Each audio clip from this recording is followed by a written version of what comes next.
What's going on, guys? It's your boy Gsluke here with a Week 13 main slate preview for this week's DFS and prop slate. Excited to break down my top 3 stacks to go after in some of those GPPs. And then afterwards, we're going to go through 6 props that I like for this weekend that you might want to get some exposure to over there on Prize Picks and Underdog. A lot of info to get into here on a Saturday evening. Let's go ahead and get this thing rocking. In terms of stacks, we've got 3 this week that really stick out and 2 that are a little bit more chalky, and then 1 slightly sneakier stack that we'll talk about last. But we'll start with the 2 chalky, pretty popular stacks that I think are well worth the ownership. So first off, we've got the Tua stack going against a Commanders defense that is among the worst in every single passing category. So this game has one of the higher totals on the entire slate. I don't necessarily even hate taking Sam Howell as a stack, but your main exposure probably has got to be a Tua, right? He's about 10% owned at the QB spot. That's why I said he's probably getting a little bit more attention than what you're hoping for, but considering the matchup, I actually think it's a little bit of a ownership discount, right? I think he could easily be like 15, maybe even 20% owned with this kind of slate. So a few reasons why. First off, the price tag, right? $7,900 is expensive, but I mean, Herbert's $8,000, right? You got an $8,100 CJ Stroud. So comparatively, especially because we don't have Mahomes on the slate, we don't have Josh Allen playing here on Sunday, the price tag's actually, it doesn't look great on paper. It's a lot better than what most people realize. So as the number 4 priced quarterback, I think that is a misprice, right? He's number 2 in terms of my projections. And then when you look at some of the stacking options over here, they're endless, right? You've got Tyreek Hill, Jalen Waddle, you got both running backs, right? A-Chain and Mostert that you could use there as a buyback. You also got Smythe, Berrios to use as tertiary options, also salary saving options you can get to. There are a lot of creative ways you can make Dolphin stacks and kind of avoid the chalk, right? You can take a Tua, use a Hill or a Waddle, right? That's pretty much a must for any Dolphins lineup that you're using, but maybe it's mixing in a running back, right? Both of them are slightly lower owned than some of the wide receivers on the Dolphins. Or if you use a Smythe or a Berrios, that instantly gets you different, right? Let alone when you look at some of the buyback options, which are all pretty low owned for the Redskins. So Dotson's exceptionally low owned. You have an extremely low owned Robinson Jr. as well. And Thomas, McLaurin are getting some attention themselves, but as long as you're differentiating, like maybe using a Smythe or a Berrios, I'm perfectly fine with the McLaurin or a Thomas as a buyback. So it's a little bit chalky. You are going to have to pay attention to your salary allocation, your ownership distribution when using this sort of lineup. But considering the total, considering the fact that the Redskins are also a pass-heavy team, I like this game environment for a potential shootout, right? Sometimes we'll have one team that's willing to go out there, throw a lot, go with a lot of volume like the Dolphins are. Well, the Redskins have been the perfect dance partner for those sort of games. Sam Howell's had games of 40, sometimes even 50 plus passing attempts, which we'll circle back to later, by the way, foreshadowing a little bit of our prop exposure there. But at the same time, it's the perfect game environment to attack for DFS. So whether you're taking the chalky Jalen Waddles, right, the Tyreek Hills up top that are like 26% owned. Let's see, what's Waddle? I've only got it like 10% ownership. That's a little bit more realistic. Of course, the running backs, right, Mostert's only 1% owned. A-Chain also only 1% owned. There are ways to make this work, right? I mean, A-Chain takes a screen pass for a touchdown and gets there. Heck, even Mostert, right? He doesn't have to catch it out of the backfield. Maybe he just vultures a few 1-yard touchdowns, and overall that game is just a banger, high scoring 50, 60 point total. That's another way for Mostert to maybe not even catch balls out of the backfield and still get there. So there's a lot of chalk to navigate on this sort of slate, but just looking into some of those buybacks, some of those pairings can help you get the differentiation you're looking for.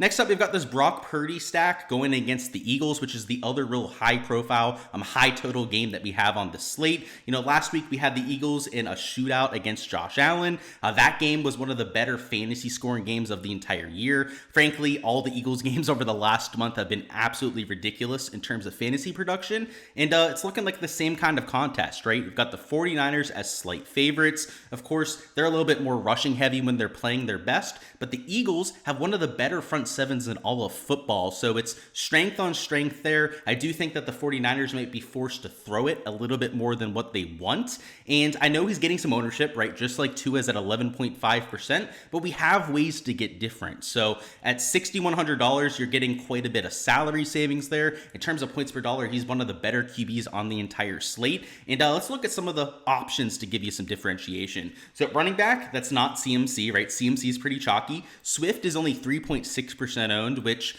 given that he's blown up a few slates to this point of the year, I think that that's probably a mistake. But at wide receiver, you're not going to get a ton of differentiation with your top end guys like an Ayuk or a Debo. So just give you an idea, right? Ayuk 6.8%, Debo Samuel is 9% owned. Even Kittle, right, getting some attention at 7% owned. But your buybacks, right? We mentioned Swift already. Let's look at Devonta Smith and AJ Brown. So first off, AJ Brown, one of the lower owned players up here in the real expensive wide receiver range. Devonta Smith only 3.7% owned himself. So depending on how you're putting together these stacks, there are ways to kind of differentiate yourself. And what I think a lot of people are going to do with this game is they're going to spend up, take a Jalen Hurts at quarterback, right? Maybe throw in like a Brown or Smith for a little bit of correlation there. And then they're going to go and take the Debos, the CMCs as their buyback, which if you look at the cumulative ownership of that lineup, right, your product ownership with that kind of combination, it's a lot more chalky than going out there and taking this Brock Purdy variation. It's just, all about your lineup construction, all about the different pieces that you're using with a Brock Purdy out there, which is why I like going in this direction, right? Rather than taking what I think will be the slightly more chalky version with the Jalen Hurts at the quarterback spot. And then for our slightly different stack, which admittedly a little bit of a homer stack here, but yeah, Kenny Pickett and the Steelers looked different last week, right? Without, Matt Canada completely screwing up their offensive play calling, they were throwing the ball down the field. They were actually utilizing the middle half of the field. And while it's not a guarantee that that continues, right, it could be a little bit of a one-hit wonder out there for the Steelers. If it's not, he's the best play on the slate at quarterback, or at least one of them when it comes to points per dollar value. And if you look at the options that you can pair up with him, it's unbelievable the kind of leverage that you can get. So it's not just Kenny Pickett at 6.5%, right? It's all the different options you can use with him that are all like sub 5 and all sub 10% owned. So first off, at running back, you've got I guess a little bit of a timeshare we'd call it, but both players have been extremely productive over the last month.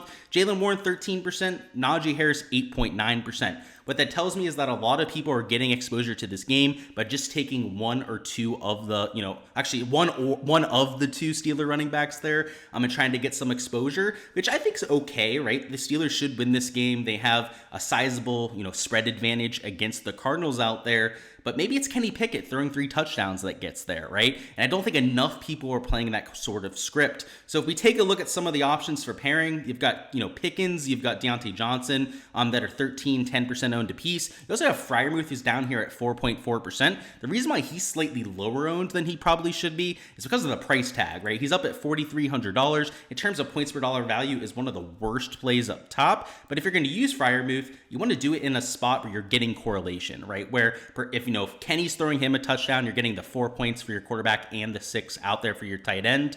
Those are the kind of situations I'll be playing Pat Freiermuth in. So it's not the best stack in terms of like some of your players you're using with, Kenny, right? 10%, 13% on players. But once again, let's look at the buybacks, right? So outside of McBride's going to be extremely chalky. I've got him at 12.6%, but I do expect that to tick up as the week goes on. Where you're going to get a lot of your leverage is a James Conner, right? Who's essentially unowned on a week like this. So James Conner, I've got at 4.1%. You've got Marquise Brown, another player who's also pretty much unowned at about 4.4% ownership. You can look at some of the other tertiary wide receivers on the Cardinals. They're all pretty much down there in the 1-2% range as well. It's all about how you're putting together these stacks, right? A lot of people will look at, Pickens, Deontay's ownership and be like, it's low, but it's not that low. But when you look at the buybacks is where you can see yourself getting an extremely low product ownership number. So it's a cheap stack. Obviously, if you take Pickett, you use some of the cheaper wide receivers on the Steelers. There's a reason why they're getting attention, right? Pickett's super cheap down there. And then you have guys like George Pickens at $4,800. Deontay Johnson at $5,000 is an absolute steal. You're able to spend up for a CMC, right? So maybe if you want to get exposure to that Eagles San Fran game, right, you could still spend up and take a CMC and do a little one-on-one correlation, right? You take him, maybe you throw a spend up into AJ Brown as a little one-off on the Eagles. Because you're spending down at quarterback and really with the rest of your lineup, that whole game's pretty cheap between the Steelers and the Cardinals. It buys you so much at the other 6-7 spots in your lineup. So that's the kind of stacks that I'm looking at for GPPs this week. And hopefully one can bring us to the top of the leaderboard. All right, and now for some prop exposure. As we foreshadowed before, we do have this Sam Howell prop, and I'm taking over on his pass attempts for. He's over at 39 on Prize Picks already. He's minus 130 towards the over there on Draftkings, and on FanDuel is already up at 39.5. So I would expect to see this bump at some point. We talked about the game environment before, and it is absolutely perfect for this sort of prop. Sam Howell routinely throws it for over 40 times a game, and in fact, his last 7 contests has gone over this passing mark. So I don't really understand this projection, especially considering they're sizable underdogs against the Dolphins. And in terms of a game environment, they're one of the faster paced teams in the entire league. So you've got pace on pace. You've got, a team that loves to air it out against a team that loves to air it out. I just don't really understand this projection here. So this is a spot that I got to early in the week, and one that is still on the board, surprisingly enough, and one that probably bumps by some point tonight. Next up, we've got this over on Tyreek Hill receiving yards. He's over at 104.5 on FanDuel. He's at 103.5 over there on Prize Picks, and he actually got bumped down from 105 down to 99.5. So I liked it before at 100.5. In fact, I played it at 100.5 yards. Now he's down at 99, so he's even better value. He's on the other side of that game. And of course, if Tyreek Hill goes out there, smashes for 150, a 200-yard game, well, that's obviously going to put the Redskins into pass first mode, right? You'd expect the Dolphins to probably be winning that sort of game, which is why I took that as one of my top props here for Sunday. And then lastly, for the underdog slip, we've got this over on Michael Pittman receptions. He's at minus 140 over on DraftKings, has been smashing this mark over the last month or so. And in a matchup without, Jonathan Taylor, doesn't have his number one running back on the team, I'm not saying that they're going to be passing heavy, but maybe pass the ball a little bit more than what they have over the last month. And in the last month, him and Downs have just been getting a shit ton of targets out there. So even with JT, right, he was going over this projection. I expect that to give him a slight boost there on Sunday, and it's not like he needed it to begin with. So the matchup isn't fantastic, right? It's the Titans. They're a slower paced team. Same thing with the Colts, but it hasn't really mattered, right? They've played in a lot of similar style of games the last 2-3 weeks, and he's still gone over this sort of projection. So trusting the sportsbook value there, and of course, just trusting the fact that Michael Pittman is an absolute dog. And now for our Prize Picks exposure. 3 props I thought were pretty sweet here too. So first off, the over on Ramondre Stevenson rushing attempts. He's at minus 135 on DraftKings, already up to 15 attempts on Underdog. And there's a chance he's playing without Ezekiel Elliott on Sunday. We're still awaiting some injury news there. He's technically questionable at this point, but even if Zeke plays, he's probably a little bit limited. And it's safe to say that Stevenson, if he happens to be a little limited, well, probably gets a little bit of a boost too. So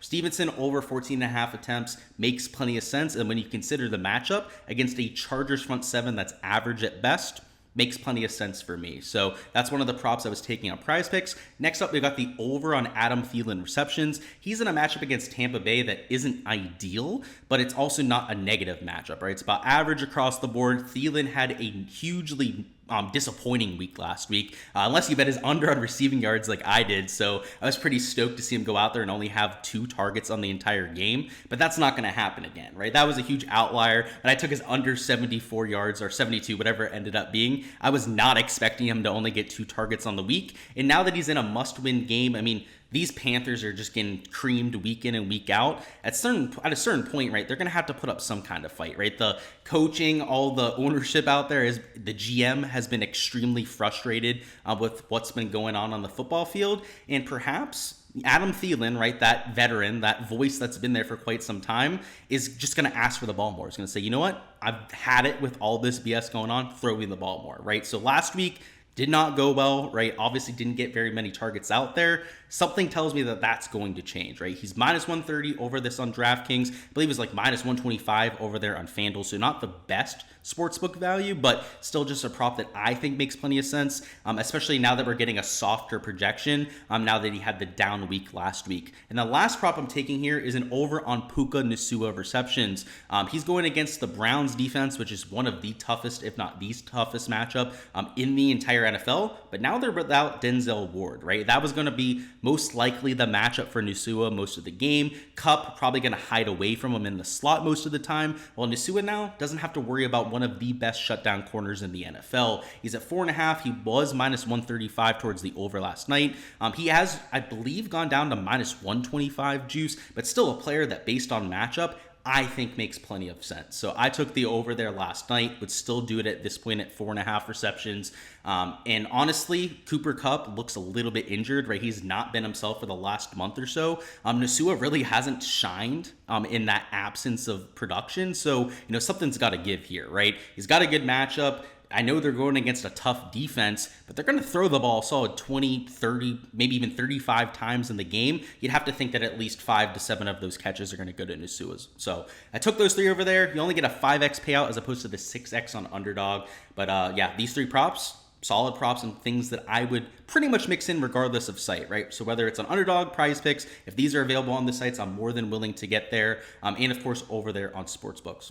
Alrighty guys, that is all I've got for the preview this week. If you enjoyed the content, go ahead, smash that like button for me, and also subscribe to the channel so you don't miss any of the content in the future. For all the behind the scenes coverage, all the spreadsheets that you see in my videos, without being censored, of course, check out the Patreon page. On there, you can get access to all of that behind the scenes data, whether it's projections, ownership, my player poll for Showdown and main slates, or all the different prop exposure I'm getting to. Of course, those were 6 props that I'm considering, but at this point, I think I'm up to like 30, 35 props that I've entered. So if you want all of that exposure, go ahead, check out the Patreon page. But until then, that's all I've got for you guys here in week 13. Best of luck in those GPPs. Best of luck with all of those prop slips, and maybe find our names towards the top of some of those leaderboards.